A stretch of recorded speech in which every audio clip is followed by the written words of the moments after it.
우리 함께 할 두 분을 소개해드리겠습니다. 자, 박수! 이분을 열심히 돌리시는 김정권! 그 다음에 김정경이십니다. 해주시죠. 네. 네, 다 아시겠지만 우리 이상권 작가님에 대해서 간단한 소개를 해드릴게요. 1994년에 창작과 비평에서 단편소설 눈물 한 번 씻고 세상을 보니 벌써 여기서부터 감수성이 좀 솟아 올라오는 책인데요. 이때부터 문단 활동을 시작하셔가지고 자연 속에서 어린 시절을 보낸 그런 사실적 경험을 바탕으로 생태동화와 청소년 소설을 30년 넘게 쓰고 계십니다.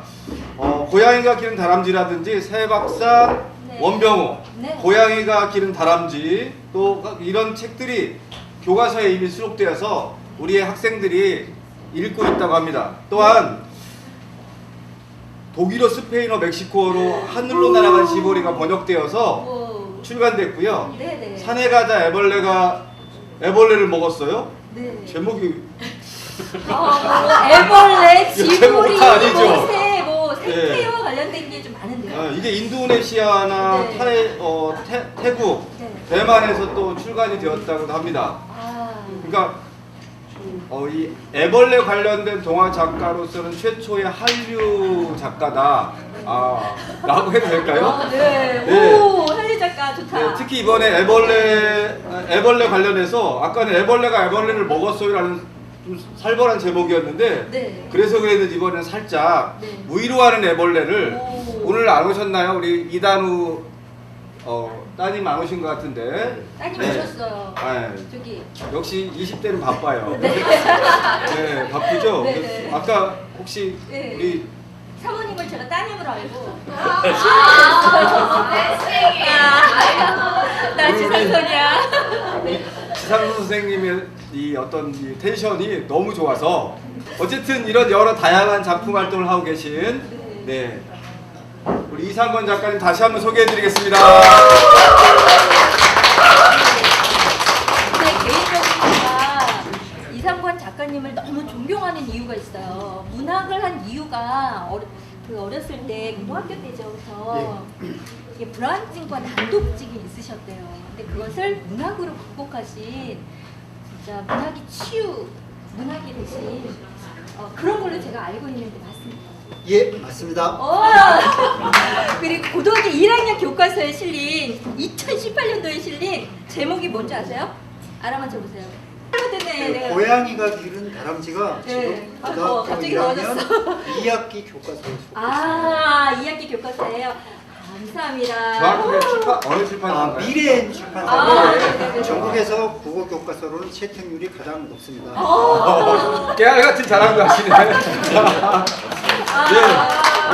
이제 김종경 작가님은 소개하자면 기웃등 날다 아시죠? 시집. 네. 굉장히 인기가 짱이었잖아요. 그쵸? 기웃등 날다. 그리고 포토 에세이도 쓰신 거 아시죠?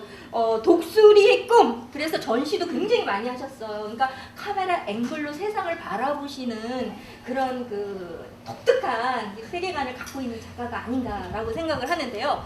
근데 경기도 용인에서 태어나셔가지고 토백이래요. 아시고 계시죠? 땅 좀 있으면 괜찮겠는데. 딸 좀 있어요. 그리고 강아지 있죠. 요만한 강아지가 있어요. 그 개라고 해야 되나? 이름이 뭐죠? 떼루.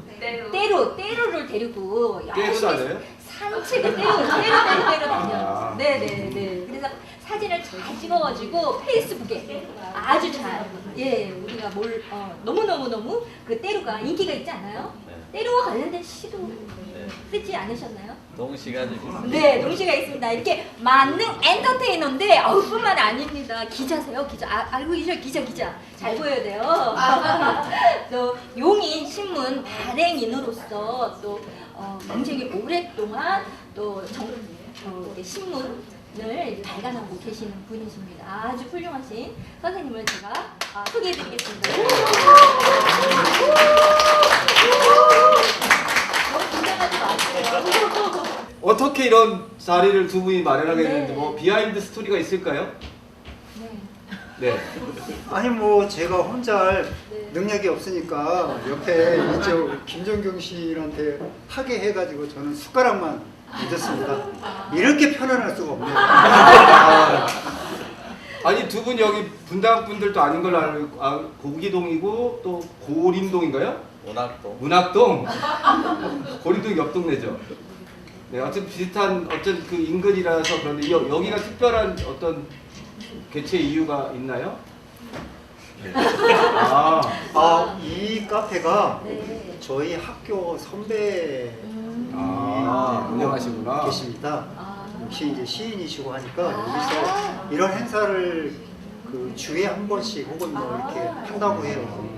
그래서 저희도 그렇게 했고 혹시 뭐 앞으로 뭐 또 책 내고 이런 분들 여기서 주말에 그냥 이용하십시오. 주말에는 여기가 또 장사를 안 한답니다. 그래서 저희가 마음껏 이용을 했고 이런 깨알 같은 자랑으로 우리 작가님 책도 좀 자랑 좀 하시지.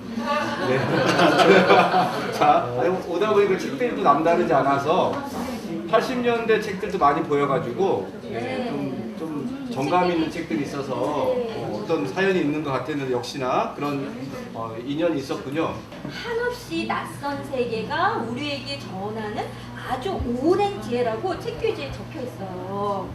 애벌레라는 말을 하지 못하잖아요. 그렇죠? 그런데 관찰자로서 이 애벌레를 봤단 말이죠. 그 침묵이 전해주는 어떤 첫 지혜의 발견, 그 순간이 너무너무 궁금해요. 그 순간이 이야기해 주실 수 있나요? 제가 조금 뭐 힘들거나 지쳐 있을 때 유독 눈에 잘 띄는 게 네.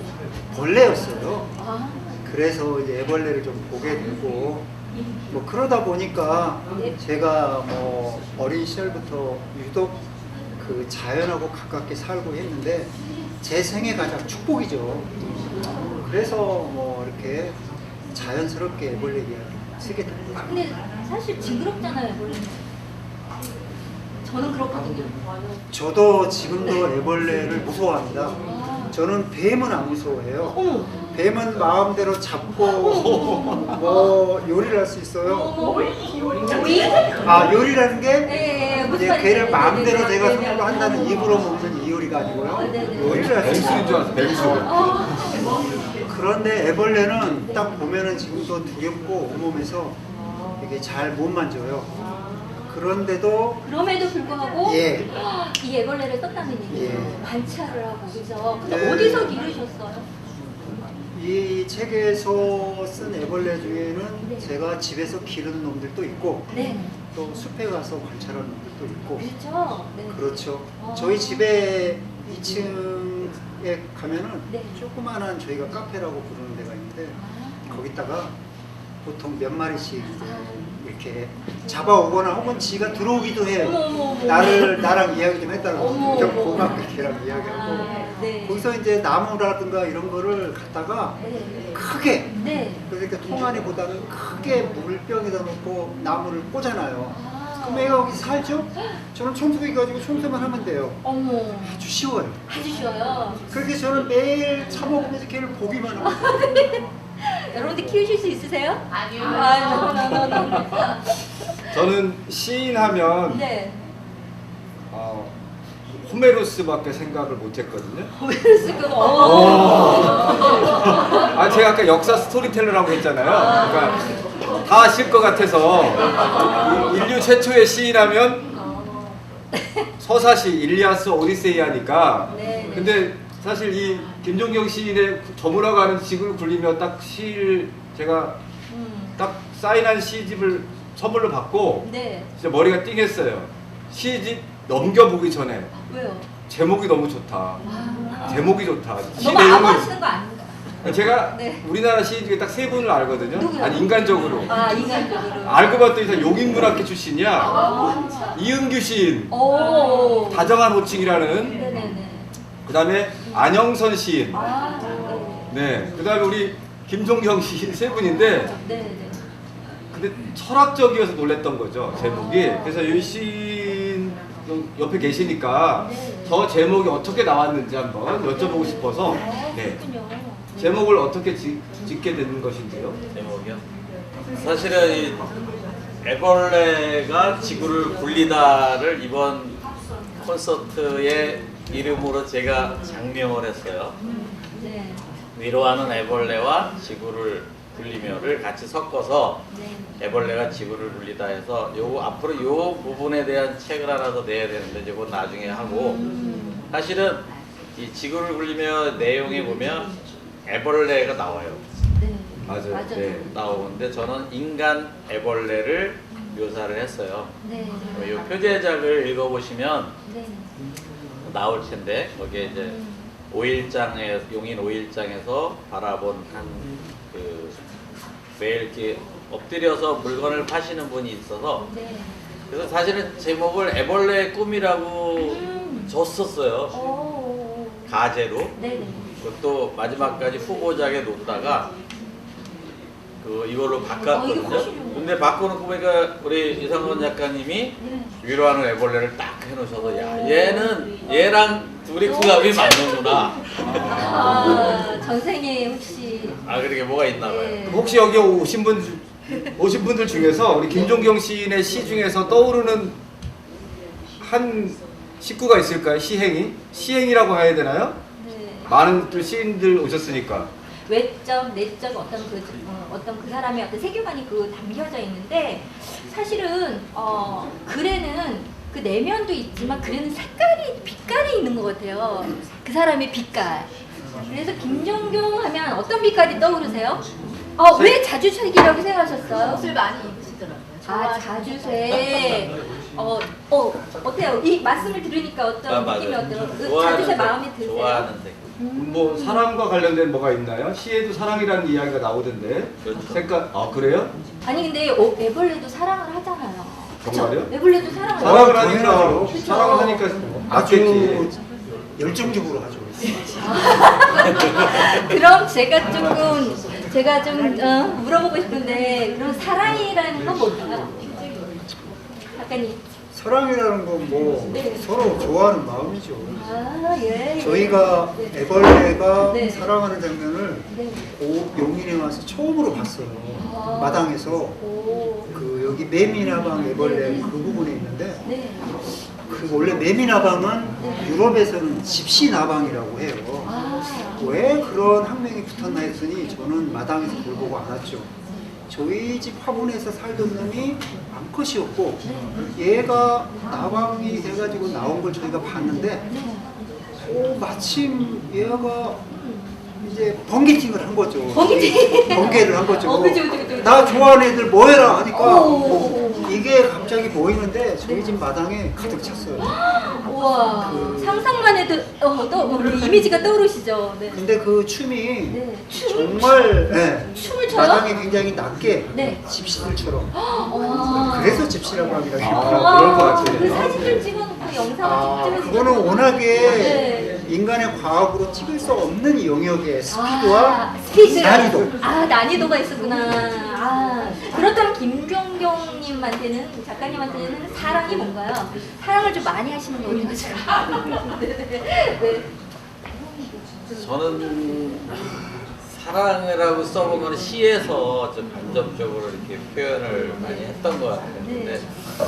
그 어떤 관심인 것 같고 네. 세상에 대한 관심, 인간에 대한 관심, 인간에 대한 예의 네. 이런 게 다 사랑의 범주다라고 생각을 해요. 그래서 이왕이면은 사랑은 뭐 형체가 없지만 글을 쓰니까 시로 네. 그런 걸 좀 표현을 하고 네. 담아내면 좋겠다 네. 이런 생각을 하면서 살고 있어요. 근데 제가 김종경 시인의 시를 기우뚱 날다도 보고 여기 저물어가는 지구를 굴리며 안에도 사랑이 있어요. 여러분들 보셨죠? 근데 애벌레와 사랑을 하셨다니까 애벌레와 사랑이 빠졌잖아요. 우리가 애벌레를 뭐 이렇게 단순하게 뭐 벌레다 애자를 붙였다는 이유가 사랑한다는 이유잖아요. 그 자체만으로도 보통 우리는 애벌레라고 부르지 않고 벌레 아니면 해충 이렇게 부르잖아요. 네. 그러니까 여러분들도 혹시 이 책을 읽고 애벌레의 자기도 모르는 사이에 더 이상 벌레라고 안 하고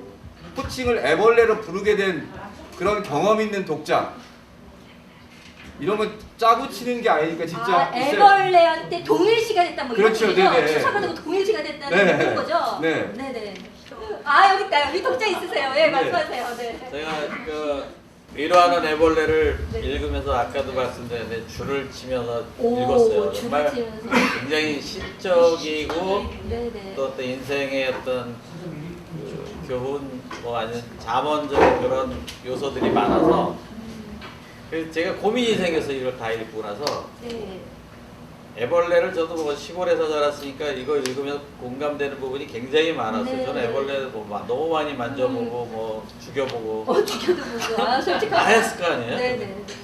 그래서 농사를 이제 앞으로 못 짓겠다. 제가 텃밭 농사를 조금 크게 짓고 있는데 그 많은 애벌레들과 벌레들을 없애야 식물이 되잖아요. 그쵸. 뭐 농사를 지려면 그쵸. 농약을 쳐야 되는 거란 말이에요. 네. 그래서 사실은 농약을 굉장히 싫어하는데도 어쩔 수 없이 치는 경우가 있었어요. 네. 그래서 올해부터는 고민해 농사를 이제 그만 져야겠다. 어떻게 생각하세요? 그러니까 제가 애벌레에 대해서 쓴 거는 네. 우리가 인간으로서 살아가는 이러한 것들을 뭐 이렇게 하지 말자 이런 것들이 아니고요. 가령 네네. 애벌레와 농부는 서로 이제 각각의 명예를 걸고 최전선에서 싸우는 생명체죠. 그쵸. 그런데 그러한 갈등을 이야기하고 싶은 것들이 아니고 아. 우리가 살아가면서 가장 인간은 지구상에서 힘이 강한 생명체고 네. 애벌레는 가장 힘이 약한 생명체예요. 네. 그러한 생명체에 대해서 한번 생각해 보자라는 것이지 결국은 그 애벌레를 통해서 우리가 잃어버린 어떠한 하나의 생명으로서의 모습 그리고 우리 미래는 어떤가 우리 과거는 어땠나 하는 것들을 저는 가장 약한 생명체를 통해서 은유적으로 이제 좀 보여주고 싶었던 거예요. 근데 애벌레를 이렇게 보면서 희망이라는 단어가 떠올랐거든요, 작가님. 네, 그 희망 말씀하셨으니까 네네. 48쪽에 보면 제가 이 책을 읽으면서 조금 까칠하게 책을 읽어서 책에다가 뭐 형광펜을 긋는다거나 이렇게 하지 않아요. 참 커요. 네. 근데 여기에다 형광펜을 저도 모르게 그었거든요. 그러세요? 48쪽에 네네. 애벌레는 굳이 희망을 말하지 않는다. 그저 세 살아갈 번째, 뿐이다. 세 번째 문단이네요. 네, 살아가는 것이 희망이니까 살아야만 아픈 기억을 잊을 수 있다. 죽음이란 그 기억을 안고 가는 것이다. 아까 말씀하신 것처럼 굉장히 사유를 할 수 있도록 이렇게 좀 굉장히 멈춤을 하게 됐어요. 여기에서 혹시 여러분들 중에서도 이 위로하는 애벌레에서 이런 기억에 남는 문장이 있거나 하신 분 오늘 처음 보신 분도 있겠지만 네. 있으면 혹시 네. 이 자리에서 말씀해 주실 수 있는 분이 있으시면 해주시고 있다라도 또 한번 질문을 드리면 한번 찾아서 기억을 해주시고요. 네. 그러면 두 분한테 여쭤보고 싶은데 희망이 없는 세상에서 우리가 어떤 걸 희망으로 조금 생각하면서 살아가야 할지 또 우리보다 좀 생각을 더 많이 하고 계실 것 같은 네. 작가와 시인의 눈에서 희망이라는 얘기를 한번 들어보고 싶습니다. 직업이 이제 네. 언론 쪽이다 보니까 네. 사실 불가피하게 뉴스를 접해야 되잖아요. 늘상. 그렇죠, 늘상 이제 뉴스를 뭐 쓰든 안 쓰든 이제 접해서 감도 키워야 되고 정보도 네. 알아야 되는데 정말 갈수록 어떻게 희망이 없을까? 정말 사람들이 힘들겠다 이런 생각을 계속 하게 돼요. 그래서 그렇죠. 저에게 희망은 무엇인가를 해보니까 네. 그 위로하는 애벌레 같은 뭔가 저에게도 위안과 위로가 필요한데 그래서 여러분들도 여기 오신 분들 이렇게 보니까 뭐 다 글을 쓰시거나 네. 또 좋아하시거나 이런 분들이 네. 대부분이 오셔서 결국은 스스로 어떤 글로써 위로받고 그냥 희망을 찾고 그것밖에 없다 이 생각이 들어요. 교육계에 아이들의 손에 이렇게 잡히는 그런 작품들을 마주할 수밖에 없으니까요. 이 애벌레 글을 쓰면서 뭐 저도 어떻게 하면 내 스스로 좀 희망을 좀 안고 갈까 그런 고민을 했죠. 네. 근데 어쨌든 우리 인간의 삶에서 뭐 굉장히 잘 사는 이런 부류도 있고 뭐 권력이나 명예를 네. 가지고 사는 사람들도 있는데 그렇지 않은 대부분의 사람들의 삶을 네. 저는 좀 주목했고 그렇게 살고자 했어요. 예를 들면 네. 이제 시장에서 자기 자리를 지키고 한평생 사신 분이 있어요. 네. 40년, 50년. 그럼 그분들이 이렇게 말씀하시죠. 나는 열심히 살았는데 왜 이렇게 변한 게 없을까요? 나는 왜 얻은 게 없을까요? 그런데 실제로 그분들은 그렇게 살아가는 것 자체가 희망이고 또 대단한 거를 얻은 것이고 네. 애벌레도 결국 똑같다고 생각을 한 거죠. 그래서 저도 애벌레의 그런 것들을 내가 좀 그대로 한번 본받자 이렇게 됐거든요. 애벌레를 통해서 그 상징이나 메타포를 이 시대에 무언가를 얘기해 주고 싶은 그런 게 있었군요. 시인의 시선은 정말 굉장히 그 머리부터 발끝까지 다 눈이 달려 있는 것 같아요. 사실 이런 책 한 권이 나오기 네. 위해서 네. 굉장히 좀 현실적으로 좀 어렵습니다. 특히 그냥 우리가 사진을 찍어가지고 하게 된 책은 굉장히 쉬워요. 네. 근데 이렇게 그림을 그려가지고 내는 책은 우리나라 시장에서 어려운데 그 어려운 이유가 네. 1차적으로 이 정도 그림을 그리려면 이제 화가를 섭외를 해야 하는데 제가 맨 처음에 우리나라에 세미라를 잘 그리는 화가 몇 명을 네. 이야기를 했어요. 네. 그이들이 저한테 내건 조건이 이 정도 그림이 들어가면 나한테 최소 500만 원을 줘라. 그리고 시작을 하자. 왜냐면 60점 넘게가 이 그림이 배치가 되고 하는데 네. 자기가 몇 개월이 걸리는데 먹고 살아야지. 맞죠. 그래서 500만 원 최소 500만 원에서 800만 원 요구를 했는데 네. 제가 그걸 가지고 출판사에다가 섭외를 할 만큼 네. 인지도도 낮고 아무 출판사도 그걸 안 받아요. 오. 요즘 시장에 어떻게 500만 원 주고 800만 원 주고 책을 내요? 그래서 제가 유명한 화가를 쓸 수가 없었어요. 아. 그리고 저의 딸을 떠올렸죠. 네. 딸을 섭외하셨어요? 예, 섭외. 얼마의 딸을 아주 헐값에 내고? 100만 원을 내고. 너무해. 확실히 주고 받았나요? 거래가? 예. 진짜요? 고맙게도 딸이 흔쾌히 받았고 제가 이 책이 이제 주된 독자 중에 하나를 사실 20대로 생각을 했어요. 사실 20대가 이 책을 접근하기까지 어렵지 접근하면 저는 제 마음을 20대가 이해하리라고 봐요. 우리나라 한국 사회에서 청년들이 워낙 힘들기 때문에 그 아이들이 애벌레의 삶을 보고서 자기네들 삶을 좀 들여다보고 네. 좀 힘을 좀 내기를 바랬는데 저희 딸은 그런 것 같아요. 치유가 됐네요. 예. 우리 김종경 시인의 시들은 사실은 이렇게 생활 속에서 묻어나는 시들이 굉장히 많잖아요. 그러니까 스며들어서 나 자신도 모르게 나 안에 들어와 있다는 걸 느끼는데 위로하는 애벌레를 읽고 나서 해충을 애벌레라고 이제 불렀다고 한 것처럼 네. 황골탈퇴했다 이 책을 통해서 애벌레에 대해서 그렇게 생각을 했는데 우리 이상원 작가님께서 12마리의 애벌레에 대해서 쓰셨잖아요 책에다가. 예, 그 중에서 특별히 요놈 때문에 조금 더 뭐 이렇게 마음을 썼다. 또 특별히 그래서 기억에 남는다 하는 애벌레가 있을까요? 있었을 것 같아요. 아까 농부 이야기가 나왔기 때문에 네네네. 농부하고 갈등이 가장 많은 애벌레가 이 제가 쓴 것 중에서는 거세미 나방 애벌레인데 이놈이 어떤 놈이냐면요 네네네. 상치나 배추 심으면 밑둥을 맞아, 싹둑 맞아. 잘라버리는 맞아, 거예요. 맞아. 그래서 상치나 배추가 항상 시들어 있어요. 다른 애벌레들은 이파리 올라가 조금씩 갉아먹는데 얘는 수평으로 잘라먹어요. 그래서 그 상치나 배추가 통째로 시들어요. 근데 이 애벌레가 저한테 네. 좀 형님 내가 그렇게 무식한 놈이 아닌데 제 이야기 좀 들어주세요 해가지고 왔는데 이 애벌레가 원래 농부가 농사를 짓기 전에는 자연에서 키가 유독 큰 놈들을 쏙뚝 잘라 먹어요. 얘는 특징이 네네. 키가 크지 않는 애들을 안 먹어요. 그게 수분이 많고 키가 큰 애들만 먹는데 그러니까 대자연 속에서는 네. 다른 풀들하고 공평하게 자라는데 얘가 큰 역할을 하죠. 네. 근데 우리 인간이 밭을 개간을 해가지고 네. 그 야채를 심게 되면은 다른 잡초가 없어요. 그러니까 얘 입장에서는 먹을 게 개밖에 없어요. 그래서 개를 먹는 거예요. 거기서 우리 인간하고 갈등이 싹 트는 거죠. 얘 입장에서는 억울한데 인간의 입장에서는 이게 농사를 못 짓게 하는 철철지우 모험수가 되는 거죠. 그쵸. 그런 것들을 저는 그냥 우리가 잃어버린 과거 시간 속을 빗대서 이렇게 한번 다시 한번 생각을 해보자.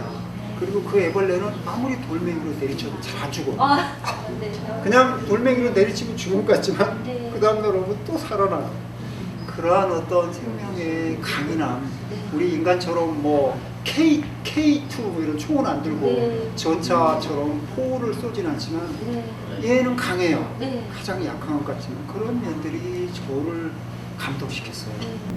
그 애벌레의 존재의 의미가 있는 거군요. 이 시를 읽다 보면 용인의 변화되는 이야기가 많이 나온 것 같아요. 그래서 이 결국 자연과 환경의 문제, 그 속에서 혼돈 속에서 이게 질서를 잡아가는 세상의 모습들이 시에 많이 표현됐는데 이런 용인시에서 나고 자라서 지금까지 수십 년을 살아오셨는데 그런 변화의 과정과 관련되어 있는 시를 쓰면서 이 느끼는 감정의 변화 같은 것도 생기나요?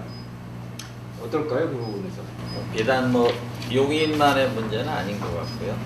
뭐 개발이 되면서 자연 파괴나 환경 문제는 당연히 따르게 되고 그거를 보면서 시인의 마음으로 뿐이 아니라 일반인들이 느끼는 거를 조금 더 현미경을 대고 보듯이 조금 더 내면적인 그런 거를 많이 지켜보게 되고요. 결과적으로는 뭐 저는 그냥 아까 얘기했지만 세상을 반영하는 아니면 그런 이야기들을 많이 쓰다 보니까 저도 모르게 자연스럽게 이런 걸 많이 쓰게 되는 것 같아요. 재개발과 관련된 그 1시집에는 배추벌레 이야기를 썼는데 배추벌레 일가족 그러다 보니까 이상호 선생님 이거를 읽으면서 너무 가슴에 와 닿았어요 사실은. 그래서 그 인간의 삶이나 또 개발이나 모든 게 같이 반영해서 가는 것 같아요. 그래서 문학도 그렇게 나오지 않나. 그렇죠. 작가님 닮은 애벌레가 있었나요? 없으셨대요? 뭐 저를 닮은 애벌레도 있겠지요.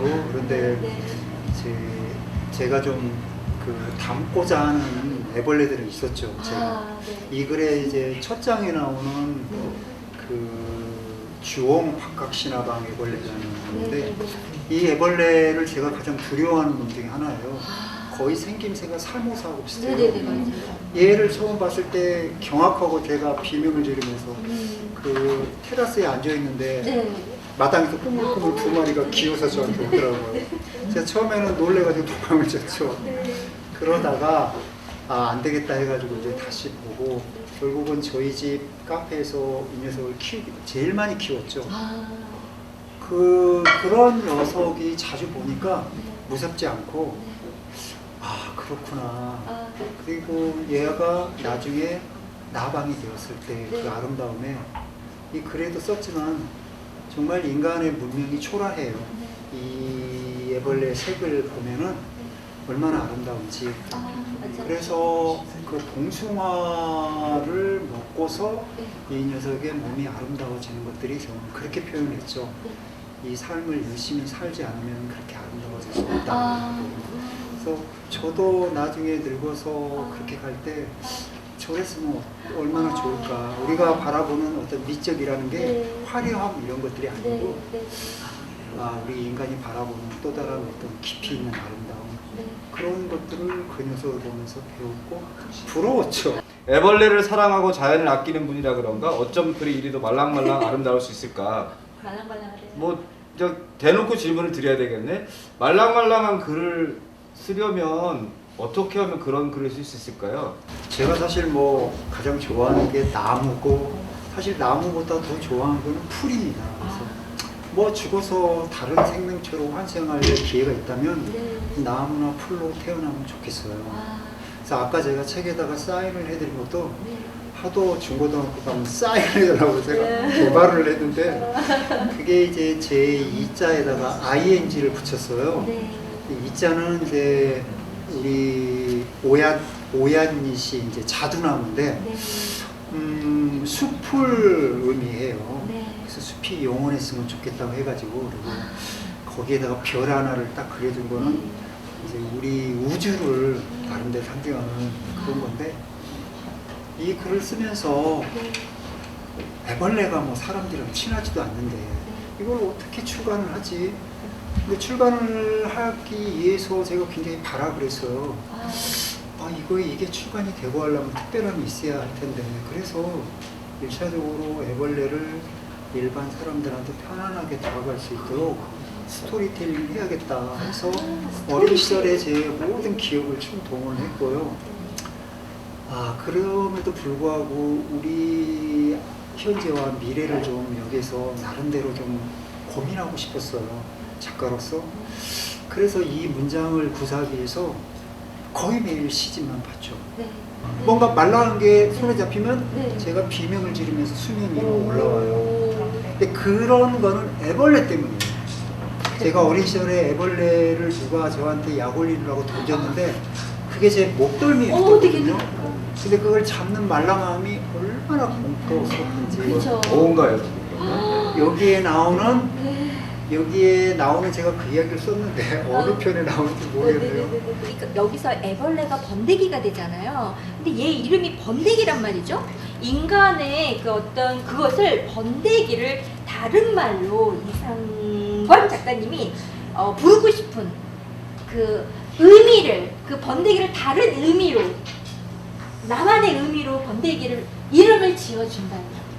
제가 이거를 쓰면서 가장 고민했던 부분이 번데기의 명칭인데, 번데기는 과학자들이 만들어낸 어떤 그런 명칭이에요. 아마도 그 어원이 있을 텐데 제가 이제 그것까지는 모르고 그거를 저는 좀 거부하고 싶었죠. 네. 왜냐면 과학자들이 만든 번데기라는 용어하고 제가 쓰는 번데기라는 용어가 달라요. 의미가 다르겠죠. 그래서 여기서는 이제 살아있는 미라라고 했는데, 네, 맞아요. 그 미라를 인간들이 표현하는 건 죽은 이제 이런 생명체인데, 번데기는요, 애벌레에서 나방으로 가는 중간에 있는 번데기는 네. 정지에 있는 생명체가 아니에요. 네. 최근에 어떤 과학자가 규명을 했는데, 네. 그 애벌레가 번데기로 되는 순간에 네. 얘는 또 다른 삶을 살아요. 그러니까 그 속에서 움직이고 있는 거예요. 그쵸. 그래서 그 안에 있는 장기, 네. 애벌레도 이제 그 심장이 있고 맞아요. 꽃에 피가 흐르고 네. 우리 인간이 갖고 있는 장기의 대부분을 가지고 있거든요. 그냥 형태가 다를 뿐이에요. 뼈도 있고. 그런데 네. 나방으로 되는 과정에 통째로 다 변해요. 우리 인간 그 뱃속에 있는 모든 기관이 싹 바뀌는 거예요. 그러니까 그거는 우리 인간의 과학과 진보로 아직 규명이 안 된 신만이 알 수 있는 아주 신비로운 세계인 거죠.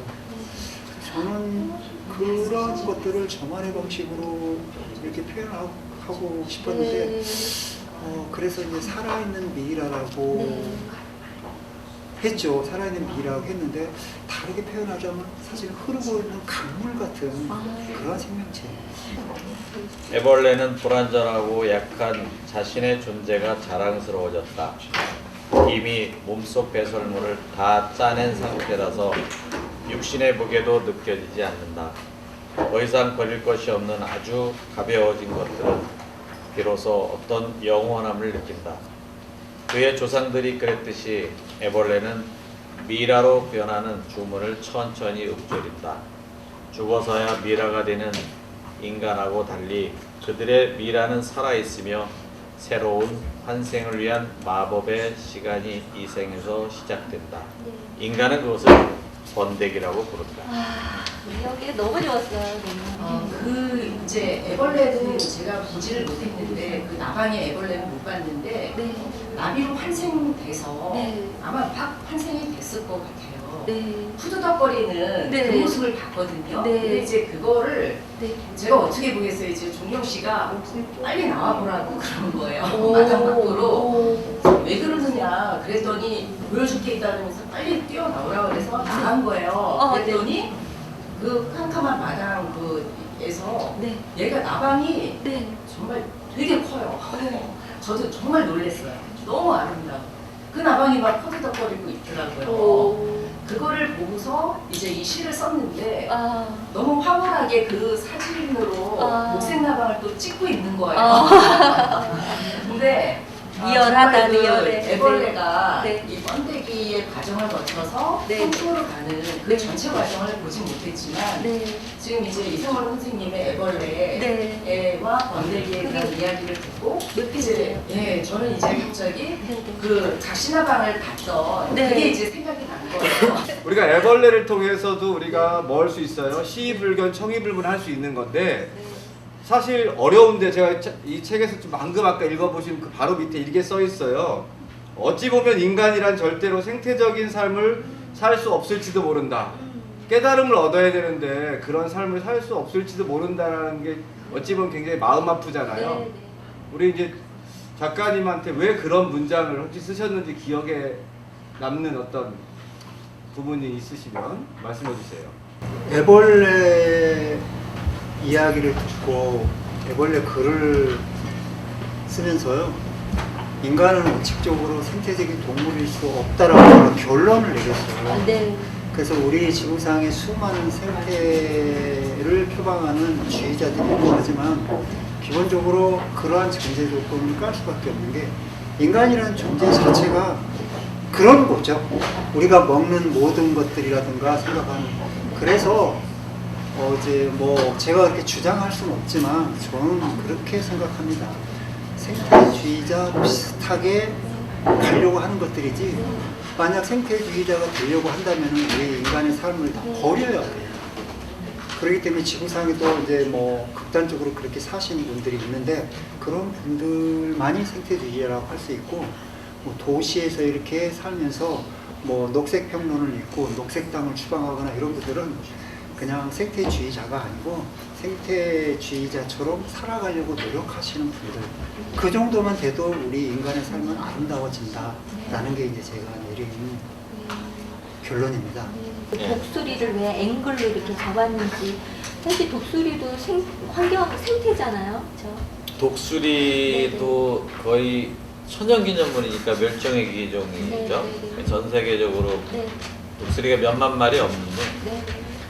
유독이 그 독수리들이 우리 몽골에서 대부분 이제 한 3,000km, 네. 한 3,500km 정도를 날아왔다 가면 얘들이 한 10,000km 정도를 왔다 가거든요, 보통. 10월 말쯤에 왔다가 지금쯤 이제 거의 다 갔는데 그거야말로 정말 생태적인 그 접근을 했던 거예요. 너무 귀했고 사실 일부러 찾아다니지 않으면 볼 수 없잖아요. 네. 그리고 하늘의 제왕이라고 하지만 먹을 게 없고 지금 거의 그 점점 이제 줄어드는, 정말 없어지면 좀 그렇죠. 그리고 또 한 가지는 우리나라에 오는 그 목독수리, 대머리 독수리인데 이 친구들은 사냥을 못 해요. 네. 사냥을 안 하고 지구의 청소부라고 불릴 정도로 이제 썩은 사체, 네. 뭐 그런 거 아니면 그냥 인간이 제공하는 고기 이런 것만 먹고 살아요.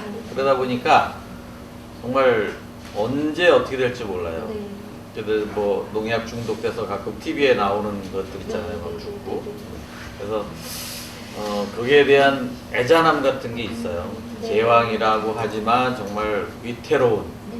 멸종이 되면 어떻게 할까. 그래서 저는 독수리 사진전을 오래 했지만 지금도 독수리 찾으러 집을 나가요. 거의 뭐 쉬는 날은 거의 카메라 들고 이렇게 한 바퀴 쫙 돌고, 지난번에는 거제도, 또 경남 고성 이런 데도 갔다 왔는데 그런 측면에서 그냥 영원히 좀 이렇게 존재로 남았으면 좋겠다. 그래서 독수리가 책에 좀 몇 개 있더라고요. 제가 보니까 시집에.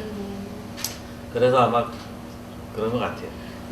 제가 두 분을 보면서 느꼈던 게 뭐냐면, 어떤 그 무언가를 행위를 할 때, 그쵸? 어떤 뭔가를 할 때 거기서 얻는 위안과 위로가 엄청난 거라는 느낌이 들어요. 그런 느낌이 확 왔거든요. 저도 우리 선생님들도 작가분들이시고 글을 쓰시잖아요. 그럴 때 어떤 위안이 있잖아요. 당신만의 위로가 있고 위안이 있고, 그것이 또 독자로 하여금 또 영향력을 미쳤을 때 그것이 또 선한 또 어떤 씨앗이 되어서 이렇게 날아가는 그런 것들이 아닌가라는 생각을 해봤습니다. 여러분도 이게 이상권 선생님 작품 책이라든지 또는 시집에서 느끼는 그 위안과 위로가 무엇이었는지 이렇게 한 분씩 얘기를 좀 나눠봤으면 좋겠어요. 아, 예. 그래서 네네, 그쵸? 오늘 네네. 제 역사 하면서 덕후 마음을- 두 분이 오셨어요. 네, 제 네. 제자들이면서도 네. 이상권 작가님 네. 애벌레를 통해서 어떤 위로를 받으셨는지 네. 이게 제목이 지금 위로하는 애벌레잖아요. 네. 애벌레가 인간한테 어떻게 위로를 줄 수 있는지도 궁금하고 네. 또 개인적으로 이상권 작가님은 어떤 위로를 어떻게 받으셨는지 네. 궁금해요. 네네. 제가 살아가면서 위로라는 거에 대해서 이제 그 고민을 하는데 솔직하게 말하면 우리 사회는 사실 위로받을 것이 너무 많아요. 그리고 지금 우리 사회처럼 멘토가 많은 나라가 없어요. 지구상에서 대한민국이 멘토 제일 많을 겁니다. 당연하거든요. 네. 그만큼 멘토가. 그런데 우리는 왜 OECD 국가 중에서 네. 행복률이 최하이고 왜 이렇게 많은 사람들이 죽어갈까? 행복하지 않다는 거거든요. 네네. 멘토도 많고 잘 살아요. 잘 먹고. 근데 행복하지 않다라는 것이 무슨 말인가? 저만의 내린 결론은 들어주는 사람이 없다라고 저는 결론해요. 제가 느끼는 이거는 제가 어린 시절에 접했던 우리 어른들보다 지금 우리 사회 어른들이 훨씬 꼰대예요. 네. 그러니까 훨씬 더 이야기를 안 들어줘요. 이야기를 서로 이야기만 하려고 그러고 자기 주장만 계시고. 네. 그래서 제가 애벌레한테 가장 위로를 받았던 거는 제 말을 들어주는 거예요. 들어주는 거. 네. 사실은 제가 나의 라임 오렌지나무라는 작품을 맨 처음에 했을 때 나도 작가가 됐으면 좋겠다는 생각을 했거든요. 네. 그 아이도 역시 오렌지나무한테 가서 계속 혼자 이야기를 하거든요. 네. 근데 그 나무가 들어줘요. 맞아요. 근데 저는 그걸 보고서 네. 나 작가 될 수 있겠다는 생각을 했었어요. 왜냐면 제 어린 시절의 삶이 소한테 네. 중얼중얼하는 거, 개한테 저랑 중얼중얼하고 비슷하시네요. 뒤에 동백나무에 가서 중얼중얼하는 거였거든요. 네네. 근데 도시로 오면서부터 이제 그런 삶이 힘들어졌는데 다시 어느 날 숲에 가서 힘들었을 때 애벌레를 만났는데 그놈은 제 이야기를 들어주더라고요. 근데 그게 저는 위로가 됐어요. 네.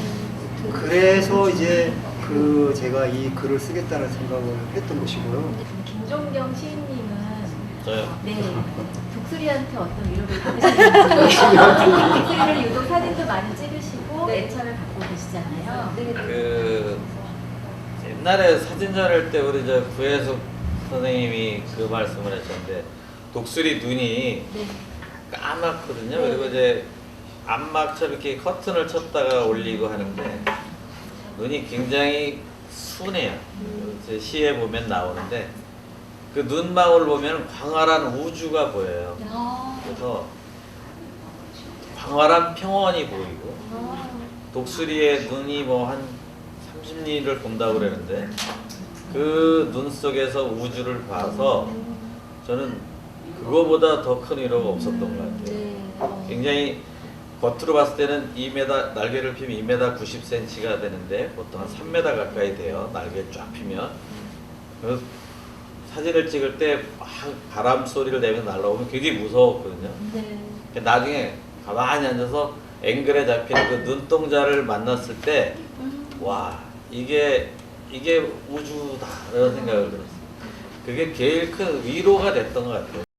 최근에 제가 이렇게 자연인 생활을 하면서, 그러니까 농부는 아니지만, 이제 흙, 나무, 동물, 이런 걸 좋아하면서, 바닷가에서 이제 그렇게 이제 오래 지냈어요. 네. 그랬는데, 어느 해에, 네. 가을에, 네. 배추 그 모종을 네. 하우스에다가 이렇게 제가 네. 다 심었어요. 네. 그런데 어느 날 보니까 배추에 이렇게 구멍이 이렇게 났는데 다른 집하고 다른 거예요, 우리 배추가. 네. 그래서 왜 이렇게 자라지도 않고 이 모양이지? 이랬어요. 네. 그리고 이제 수지 집하고 왔다 갔다 네. 하면서 사니까. 네.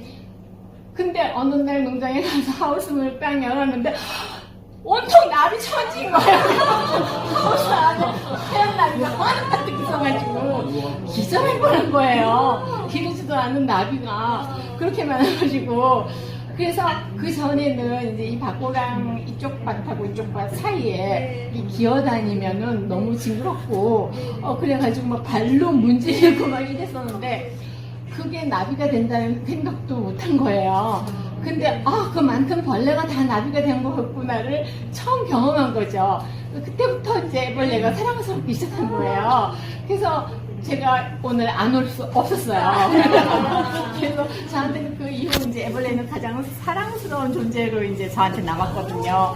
꼼꼼히 천천히 걸으면서 진짜 한 문장 한 문장을 내가 이걸 다 먹어봐야 되겠다 하는 제가 생각이 들었습니다. 오늘 너무 깊은 감명을 받았고요. 제가 이 시집을 처음 제가 열었을 때 여는 시가 이제 빛의 일부에 보면 빛의 유족들이라는 시가 있어요. 그리고 끝에 보면 닫는 시가 소몰이로 돼 있어요. 근데 여는 시와 제가 닫는 시를 읽어보고 와 진짜 시 잘 쓰시는 분이시구나 제가 감탄을 했어요. 근데 노을이라는 얼굴을 이렇게 사람들이 표현한 시가 있을까? 한 인간이 노을을 바라보면서 있는 그 아름다운 모습, 고독하지만 일단은 인간이 굉장히 아름답게 제가 생각이 들었어요. 그래서 빛의 유족들을 꼭 한번 제가 낭송은 못하지만 읽고 싶습니다. 김종경. 세석강 해안도로 전망대에도 붉은 노을은 없었다. 누구든 이 세상을 떠날 땐 노을이 궤도를 따라가는 법. 태양에서 쏟아진 거대한 빛의 유족들이 노을로 사라지는 걸 슬퍼하지 마라. 노을 박물관 구석에 잠들어 있는 고양이는 알고 있을까? 검은 바닷속으로 태양이 떠오르고 질 때마다 분만의 고통이 햇빛으로 번져왔던 것을. 가끔은 태양처럼 세상을 전부 불태워버리고 싶다. 바닷속 슬픔이 온전하게 끓어올 때면 일출과 노을에 등 기대고 담배를 피우던 당신. 일출보다 노을이 아름다운 이유는 노을이 당신의 배경이 되었기 때문인 것을. 이상합니다. 별다른 건 없는데요. 그냥 별꽃의 이미지를 살려서 글씨를 생각을 했고요. 그 다음에 이 글씨의 가장 큰 특징은 리을을 거꾸로 표현을 해서 조금 다른 시각으로 세상을 바라볼 수 있는 그런 깊은 뜻을 지금 생각해 냈습니다. 깊은 뜻이에요.